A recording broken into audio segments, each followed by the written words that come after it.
question posed to me that I thought was a really good one. It was, is it hard to sell a business? And I had to think about it for a little bit and how to describe what it's like. But as I was thinking through the variety of experiences that the sellers that I've helped have gone through, I would have to say that yes, it is hard to sell a business. It's hard to sell a business whether you work with a broker or whether you don't work with a broker. So let's kind of talk about the reasons that selling a business is hard. First, I would say it's difficult to price your business correctly. If this isn't something that you have a lot of experience in, it can be difficult to know what multiple you should use, how you should be looking at your accounting, whether you should add back something or not. Certainly this is something that you can Google and maybe have your accounting firm help a little bit with and watch YouTube videos on. I actually put a video out on how to price and value your business, but it's not easy, I wouldn't say. It takes a little bit of nuance and some skill. And I would say that one thing I see a lot of people do is they do talk to their accounting firm when they're trying to price their business. But speaking as a person, a human being, we all want to give people good news. And when your accounting firm or your accountant is giving you a value for your business, they're saying you could sell your business for $5 million or $500,000, there aren't any ramifications if they're wrong. So they're not going to be the ones that actually have to sell your business. They've never sold a business before. So it's tempting when you're looking at things. I always wish I could tell people that their business was worth more than it is. And so I internally have to have a fight every single time I tell someone about the price of their business. I have to say, okay, I need to be realistic and honest with them. It's better to just pull the Band-Aid off now than to give them false hope. And maybe we can get a higher price, but this is what I think it will sell for. We could start our price here and kind of go down to get to a more realistic price if you want to test the waters a bit. But I just notice when I look at accountant valuations that a lot of times they are too high, and I think it's because there's no ramifications for them, and it's in human nature. People want to give good news. So pricing is hard. I think putting yourself in the buyer's shoes when this is the only business that you own and operate is a little trickier, and buyers are evaluating all sorts of different businesses, a lot of times even looking at businesses in different industries, different sizes, and so you really have to be able to put yourself in a third-party, non-biased view, which can be hard. And one of the aspects of this is you want to understand how that potential buyer that's going to buy your business is going to be able to finance your business. So if you're trying to sell your business for $750,000, is someone going to be able to get a loan for $750,000? Is that a loan that they're going to be able to get through the SBA? Why or why not? Knowing what financing options are available for your particular business is super helpful. And so one of the things that if you work with a good broker, or maybe you can even try to work with a local bank, is to take your financials to a banker or to a broker that can work with someone that can essentially pre-approve your business for an SBA loan. And essentially what that means is that they have just looked at the numbers for your business and said, yes, we would be interested in doing a loan for X amount if the buyer was qualified. But kind of putting yourself in those shoes, working that is a little tricky if you don't do it day in and day out. Next, I would say putting together a marketing package. It's not that it's really hard, it's just more that it's time consuming. So you'll want to make sure that you include all of the relevant data that a potential buyer is going to ask about. That includes things like 3 years of profit and loss statements, balance sheets, equipment lists. There's questions on employees. So when I list a business, the marketing package that I put together tends to be around 30 pages. So that includes everything, and it's a little tedious to grab all your different documents, redact your tax returns, put it all together. it's not, like I said, that part isn't hard. It might be hard for you to think about how to describe your business or to understand exactly what buyers are looking for, but that's one component of it. And then I would say that the next thing that you're going to need to think about is you want to keep it confidential, most likely that you're selling your business. And when you're the person that's trying to sell it, sometimes it's a little bit harder to maintain that confidentiality because you want to tell people like, hey, I've got a really great business. You know, you may be out in a social event and you might say, yeah, I'm looking to sell my business. And before you know it, that information has just sort of spread like wild, like crazy. You didn't intend for the rumor to get out that you were selling. So confidentiality is really important. Most business owners don't want vendors to find out. They certainly don't want key employees to find out that they might be thinking about selling. So you want to be careful about who you tell and what type of legal documents that you have people sign. So I would always recommend that you have anybody that you tell that your business is for sale to sign a non-disclosure agreement.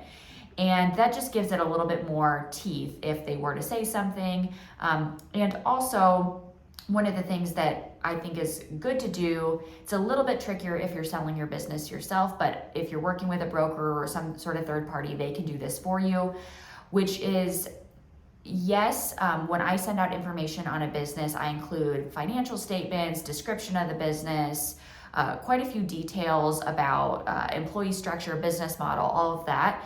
But I don't actually release the name of the business until I have a chance to talk to that person, understand their qualifications, and understand what they're thinking for financing structure. And a lot of times I am requesting proof of funds from the potential buyer just to make sure that they can actually afford this business. And so I'm asking for a bank statement or investment account or a letter from their bank showing me that they have the down payment amount.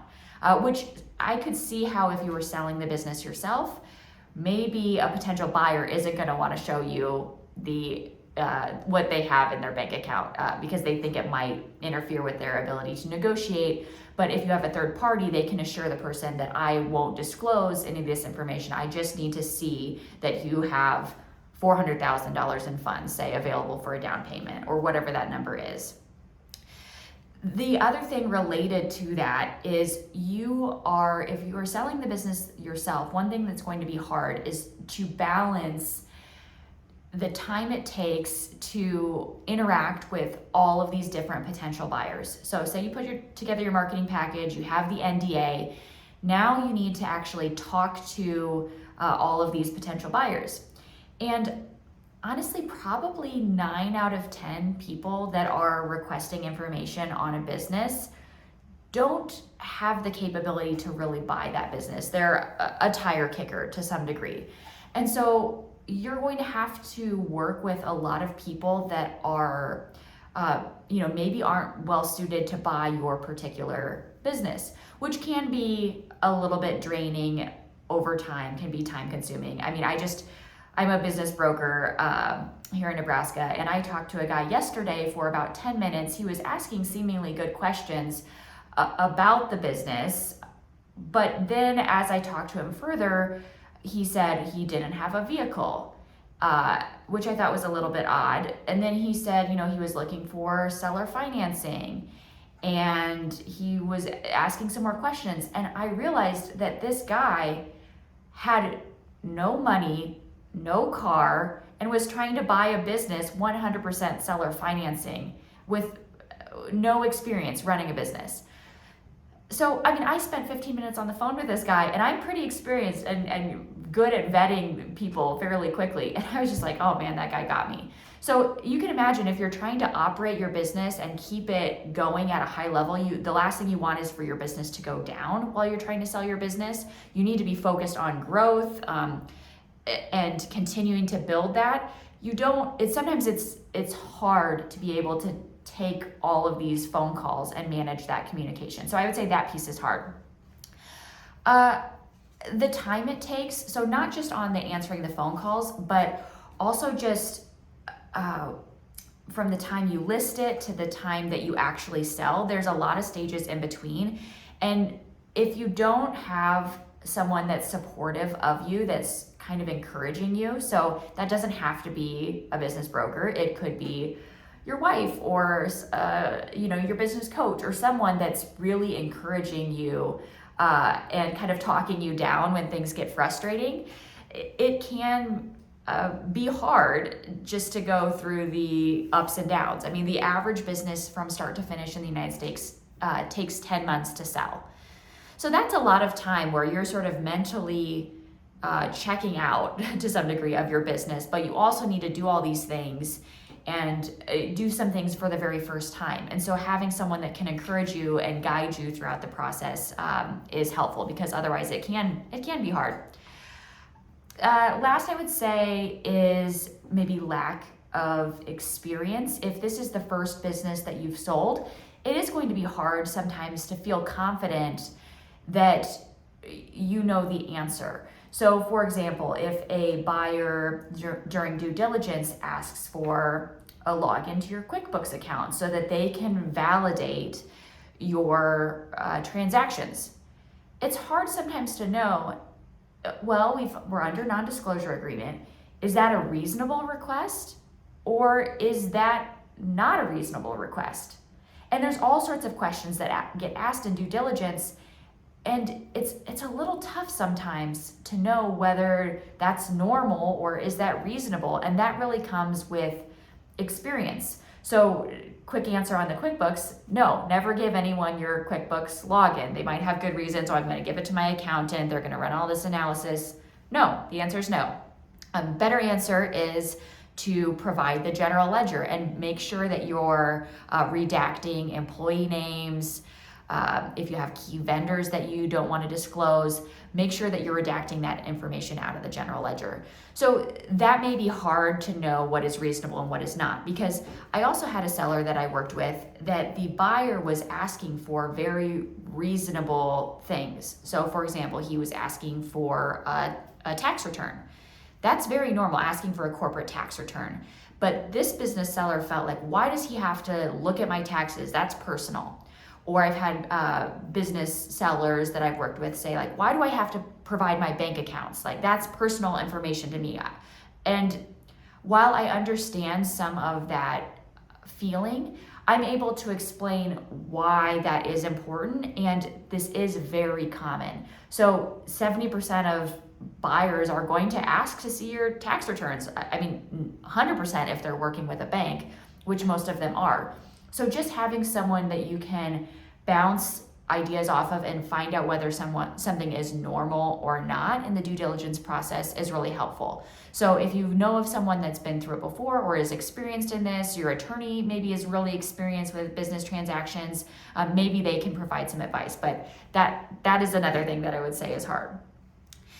So I feel like this is kind of a downer video, but there's light at the end of the tunnel. I would say that in some ways, if you are doing this on your own, it is going to be harder.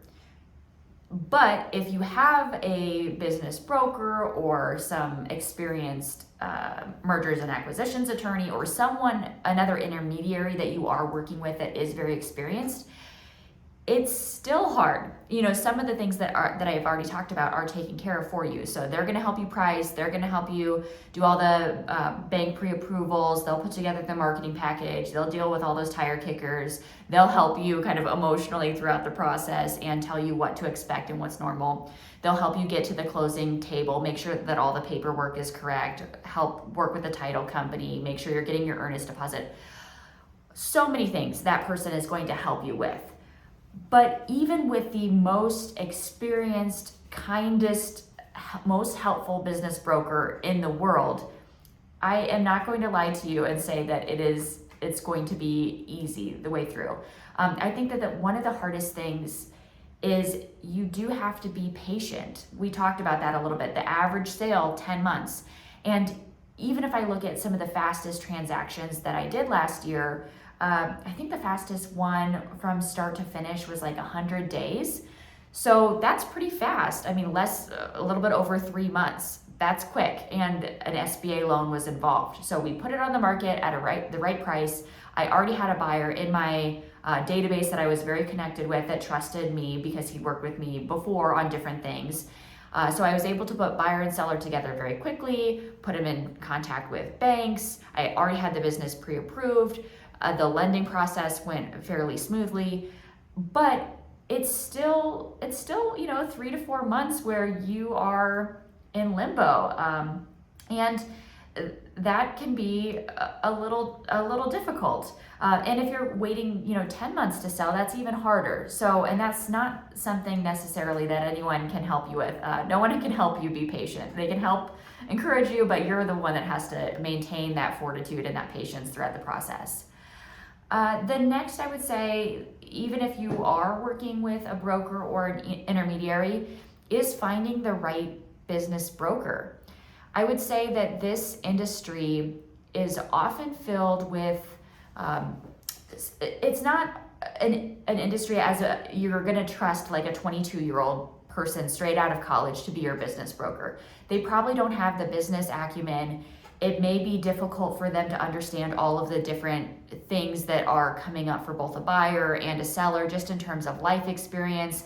The best business brokers, I think, are people that have owned businesses themselves before or done a lot of different things, have a deep level of experience. And sometimes when someone is at that level, they're in their 40s, 50s, even 60s. They might be a business broker that does 1 or 2 transactions a year. And so sometimes when you're working with someone that's a little bit more at the end of their career, I've noticed this is like, maybe they're not as hungry, they're not as responsive. A buyer might reach out and they might not immediately provide the information, maybe because they don't have the technology set up so that they're automating some of that. Maybe because they are playing golf more days than they're working on selling your business. So you don't want a broker like that's like on their way to retirement and is not going to be very serious about selling your business. And a lot of brokers kind of are in that realm. You also don't want someone that doesn't really specialize in this. You want to make sure that they have a good reputation. I heard recently from someone that is buying a business with me that they had looked at another business with another brokerage firm here in Nebraska.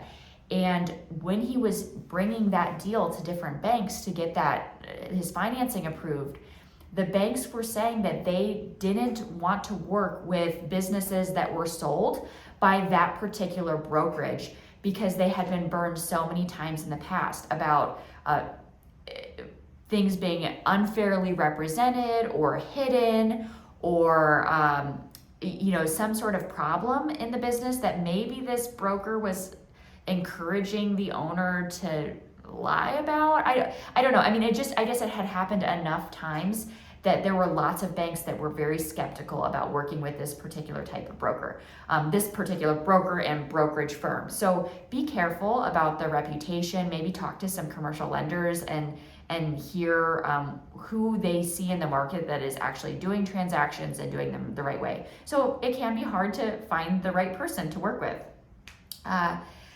Another thing that can be difficult is just because someone makes an offer on your business doesn't mean they're actually going to get to the finish line and they're going to close on your business. So there's lots of people out there that are submitting LOIs right now that aren't that serious. So the business owner is thinking, yes, I've got an offer on my business, and that person is just throwing out LOIs left and right. So there's ways to mitigate that by, putting together, for a lot of small businesses that are not going to be stock sales, your broker can actually help put together an asset purchase agreement that has contingencies built in with timeframes that are very carefully built in, so that you have the agreement up front. If it's a stock sale, you're not going to have that. But if you're working with a broker or someone that has those asset purchase agreements, A, you're going to save money on attorney fees, and B, you have sort of the parameters of the agreement up front rather than having the LOI and then eventually having to get to the final documents. And there's a lot of things that can happen in between. So I would say that is helpful if you have someone that you're working with those forms. But even if you're working with someone that has all that, buyers pull out for a variety of reasons. I've seen as they're doing their due diligence, maybe they think there's a customer concentration issue. Maybe they did some research on a key employee and found some unfavorable information about them on Google. I mean, I've seen so many different things that will cause buyers to pull out. And just as a business seller, it's difficult. It's hard when you think you're going to sell your business, and then 30 days before you think you're going to be done with this business, the buyer pulls out and you have to start all over again. Another thing that's hard is you're going to have maybe some annoying requests for information. So even if you have a broker, even if you have a great accountant, the buyer is going to need to ask you some questions or ask for information during due diligence, and it can be a little bit annoying to provide all that, and sometimes it's a lot of questions and you feel like, oh gosh, like this is so many questions. So that can be hard to stay disciplined and make sure that you're providing the information that's needed. And last, I would say that it's a little bit easy to feel on the defensive if someone's kind of pointing out problems with your business. That can be hard for someone to like peek under the covers. None of us are perfect, right? We all know that we're not doing our jobs 100% perfectly. We're not running our businesses 100% perfectly. There are constraints, but having someone kind of jump in and point those things out, it's easy to get a little bit defensive. So that is a hard piece about selling. So that's a lot. I guess that's a long video to say, like, yes, it is hard to sell your business, but I think that it is very, very rewarding to see something that you built continue on past you. So many business owners have put in years or even decades of their lives into building something and building a great team and figuring out processes. So to just like watch all that go in the toilet or just go away when you are ready to retire, or if you're ready to move on to a new opportunity that's better suited for you, it's still great to see someone be able to come in and benefit from all of your hard work, and you get paid for that benefit. So it's also, sometimes it's quite a large transaction where you are getting hundreds of thousands of dollars or millions of dollars for the sale of your business.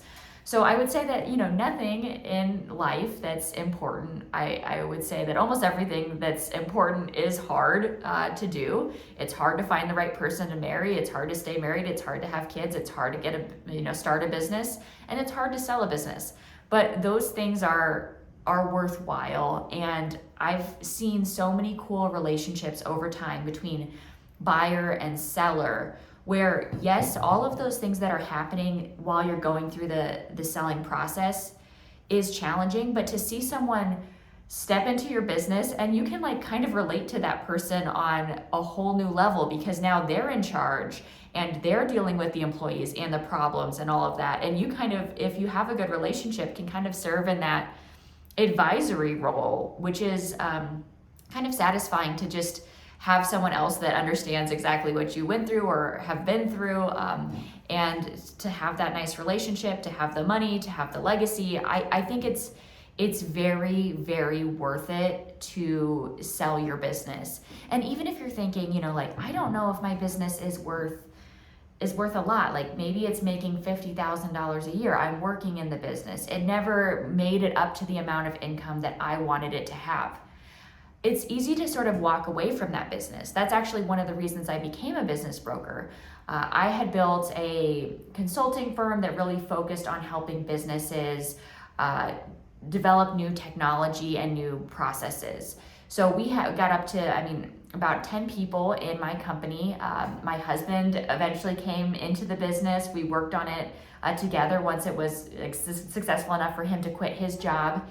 And it just never made enough money to warrant the stress in my mind. Yes, I was, I don't even know what I was making. Call it like $100,000 or $120,000 per year. But I was also taking on a lot of risk. I had 10 people that I was trying to keep busy. I had payroll, and I could probably go get a job making the exact same amount. And so eventually I thought, like, this is not worth it.